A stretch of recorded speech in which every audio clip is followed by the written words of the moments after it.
নমস্কার বন্ধুরা, আমার চ্যানেলে তোমাদের সকলকে স্বাগত জানাই। আজ আমি কাঁচকলার নিরামিষ কোপ্তাকারি তৈরি করব। কাঁচকলার কোপ্তাকারি তৈরির জন্য আমি 4টে বড় সাইজের কাঁচকলা নিয়েছিলাম। কাঁচকলাটা টুকরো করে কেটে ওপরের খোসাটা পাতলা করে ছাড়িয়ে জলে ভিজিয়ে রেখেছিলাম।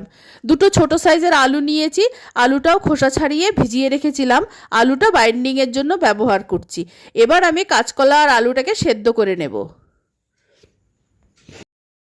কাঁচকলা আর আলু দুটোকে আমি একসঙ্গেই সিদ্ধ করে নেব। কাঁচকলা আলু দুটো কুকারে নিয়ে নিচ্ছি, অল্প জল দিয়ে দুটো সিটি দিয়ে নামিয়ে নেব, ভেপারে আর রাখবো না। কাঁচকলা সিদ্ধ হতে হতে মশলা কি নিয়েছি বলে দিচ্ছি। দুটো বড় সাইজের টমেটো, 5-6টা শুকনো লঙ্কা দিয়ে একসঙ্গে পেস্ট করে নিয়েছি। ঝালটা তোমরা তোমাদের আন্দাজ মতো দেবে। আদা বাটা নিয়েছি, আর একটা বাটিতে 1 চামচ হলুদ গুঁড়ো নিয়েছি, 1 চামচ ধনে গুঁড়ো, 1 চামচ জিরে গুঁড়ো নিয়েছি। বড় 2 চামচ টক দই নিয়েছি। টক দইটা দিয়ে হলুদ গুঁড়ো, ধনে গুঁড়ো, জিরে গুঁড়োটাকে আমি খুব ভালো মতো ফেটিয়ে রেখে দেব। দই দিয়ে মশলাটা ভালো মতো ফেটানো হয়ে গেছে, এখন রেখে দিচ্ছি। ফোড়নের জন্য নিয়েছি 1 চামচ কসুরি মেথি, কয়েকটা গোলমরিচ, 2টো এলাচ, 1 চামচ জিরে, একটা তেজপাতা, 1 টুকরো দারচিনি। কাঁচকলা আর আলু ভালো মতো সেদ্ধ হয়ে গেছে, আমি ঠান্ডা করে নিচ্ছি। কাঁচকলা আর আলু ভালো মতো ঠান্ডা হয়ে গেছে, আমি আলু আর কাঁচকলা খুব ভালোভাবে চটকে মেখে নিচ্ছি। আলু আর কাঁচকলা খুব ভালোভাবে চটকে মেখে নিয়েছি আমি। কোপ্তা তৈরির জন্য নিয়েছি 3 চামচ বেসন, 1 চামচ লাল লঙ্কার গুঁড়ো, 1 চামচ হলুদ গুঁড়ো, 1.5 চামচ ধনে জিরে পাউডার, আন্দাজ মতো নুন। এই সব উপকরণগুলো সেদ্ধ কাঁচকলা আলুর মধ্যে দিয়ে দেব। এর সব উপকরণগুলো দিয়ে কাঁচকলা আলুটাকে আরও ভালোভাবে মেখে নেব। সব উপকরণ ভালোভাবে মেখে নিয়েছি, এবার আমি হাতটা ধুয়ে পরিষ্কার করে নিচ্ছি। হাতটা ভালো করে ধুয়ে হাতে একটু তেল মেখে নিয়েছি। হাতে তেল মেখে নিলে কোপ্তা তৈরি করার সময় হাতে একটুও লাগবে না। আমি এইভাবে হাতের সাহায্যে গোল গোল করে কোপ্তা তৈরি করে নিচ্ছি। আরও একটা কোপ্তা তৈরি করে তোমাদের দেখাচ্ছি। এইভাবে আমি বাকি সব কোপ্তাগুলো তৈরি করে নেব।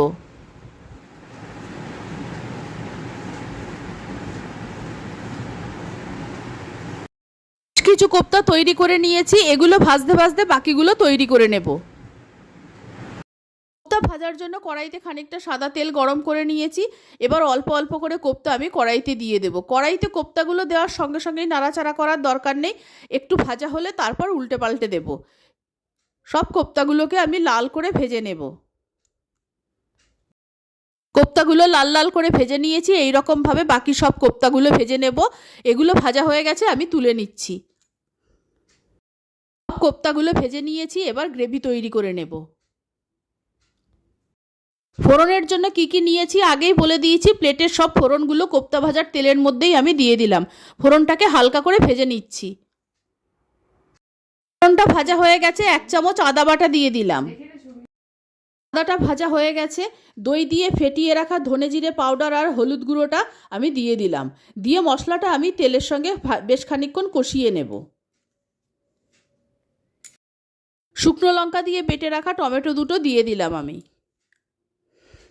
মশলার বাটিটা ধুয়ে অল্প সামান্য জল দিয়ে দিলাম। এবার মশলাটাকে কষানো শুরু করব যতক্ষণ না পর্যন্ত মশলার ওপরে তেল ভেসে উঠছে। মশলা কষানোর সময় আন্দাজ মতো নুন দিয়ে দিলাম। মশলাটা খুব ভালো মতো কষানো হয়ে গেছে, মশলার ওপরে তেল ভেসে উঠেছে। এবার আমি আন্দাজ মতো জল দিয়ে দেবো। জল খুব বেশি পরিমাণে লাগবে না, যতগুলো কোপ্তা করেছি সেই কোপ্তাগুলোর আন্দাজ গ্রেভি তৈরি করতে যতটা জল লাগে আমি ঠিক ততটাই জল দেব। জল দিয়ে জল আর মশলা নাড়াচাড়া করে ভালো মতো মিশিয়ে দিলাম। জলটা ফুটে উঠলে তারপর কোপ্তাগুলো দিয়ে দেবো। গ্রেভিটা খুব ভালো মতো ফুটে উঠেছে, নুন ঝাল সব ঠিক আছে আমি দেখে নিয়েছি। এবার ভেজে রাখা কোপ্তাগুলো আমি গ্রেভির মধ্যে দিয়ে দিচ্ছি। কোপ্তা দেওয়ার পর খুব বেশি নাড়াচাড়া করার দরকার নেই। কিছুক্ষণ ফুটিয়ে নেওয়ার পর ঘি গরম মশলা দিয়ে নামিয়ে নিলেই রান্নাটা হয়ে যাবে। নিরামিষ রান্নার স্বাদ বাড়ানোর জন্য আমি 1 চামচ ঘি ব্যবহার করলাম। 1 চিমটি গরম মশলা ছড়িয়ে দিলাম। এবার মিনিট খানেক আমি হাই ফ্লেমে ফুটিয়ে রান্নাটা নামিয়ে নেব। তৈরি হয়ে গেছে নিরামিষ কাঁচকলার কোপ্তা কারি, আমি নামিয়ে নিচ্ছি। নিরামিষ কাঁচকলার কোপ্তাকারি তৈরি হয়ে গেছে। ভাত, রুটি, লুচি, পরোটা সব কিছুর সঙ্গেই খেতে ভালো লাগবে। আমার রেসিপি ভালো লাগলে তোমরা অবশ্যই আমার চ্যানেলকে সাবস্ক্রাইব করো, লাইক করো, শেয়ার করো, পাশে থেকো। আর আমার নতুন পুরনো সকল বন্ধুদের আন্তরিক ধন্যবাদ, ভালোবাসা জানাচ্ছি।